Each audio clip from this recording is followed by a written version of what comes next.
is silent? Or is it? Linked up on that. Yeah. Linked up. Okay. I want to be sure. Yeah.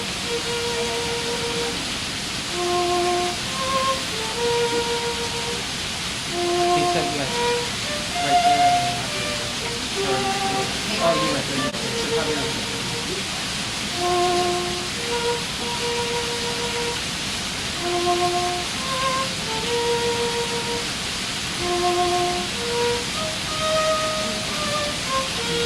oh, I am.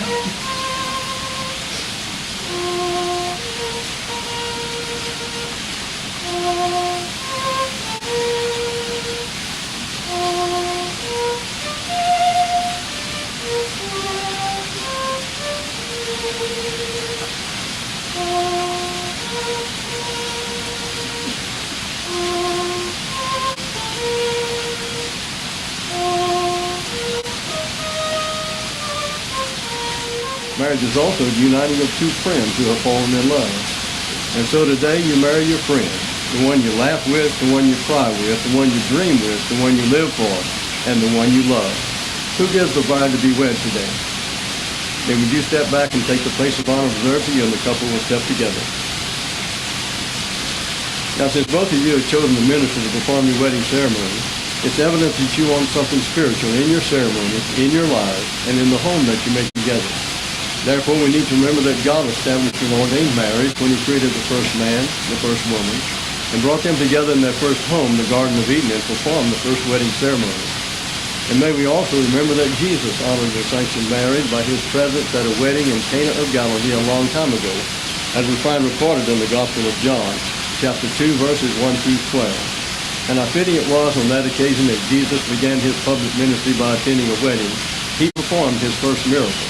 Now, God still performs miracles today. And it may be that he'll want to do a miracle or two, maybe 3 or 4 more in your life somewhere along the way.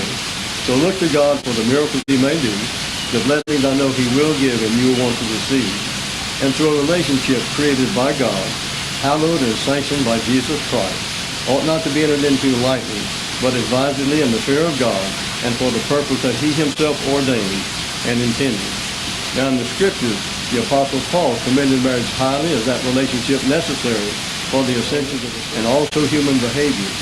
Then in the book of Ephesians in the New Testament, the Apostle Paul, under God's leadership, wrote some things to the husband and also to the wife. He said that the husband was to love the wife even as Christ loved the church and gave himself for it. He said that the wife was to be loving and faithful to the husband, even as the church is loving and faithful to Jesus Christ.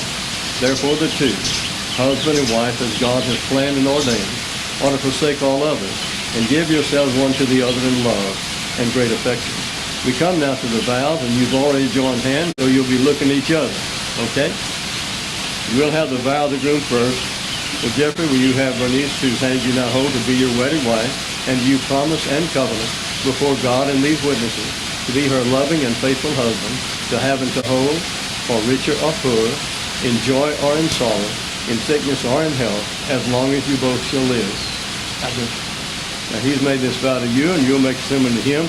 So Bernice, will you have Jeffrey, whose hand you now hold, to be your wedded husband, and do you promise and covenant before God and these witnesses to be his loving and faithful wife, to have and to hold, for richer or poorer, in joy or in sorrow, in sickness or in health, as long as you both shall live?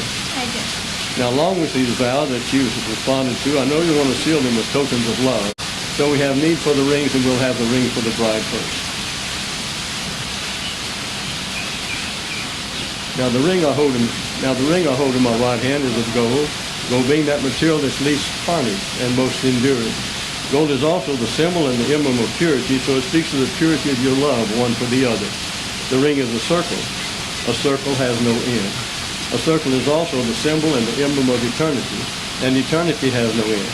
So it symbolizes and emphasizes the eternal, unending quality of your love for each other. So realizing something of the symbolism and the meaning of the ring, it speaks of the purity of your love, the unending eternal quality of that love. Jeffrey, take the ring now. Place it on the ring finger of this one who is to become your wife, and you will repeat after me.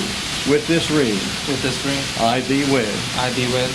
And with it I give to you And with this I give to you all the treasures all the treasures of my mind, heart, and hand. of mind, thought, and hand. Now a moment ago the vows were doubly given, so we have need for the other ring, the ring for the groom.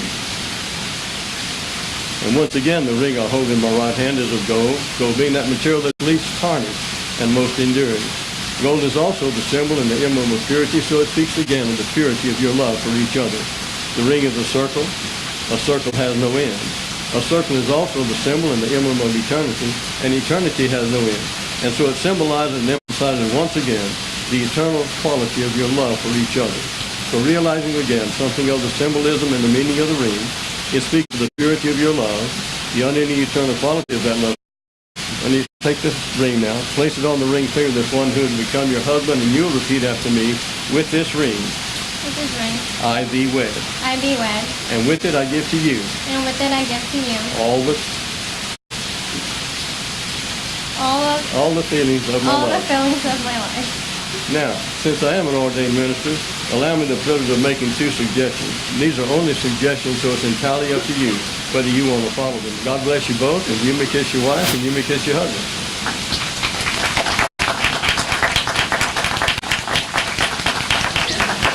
And it's now my pleasure to present to you Mr. and Mrs. Jeffrey Lingerfelter. God bless you.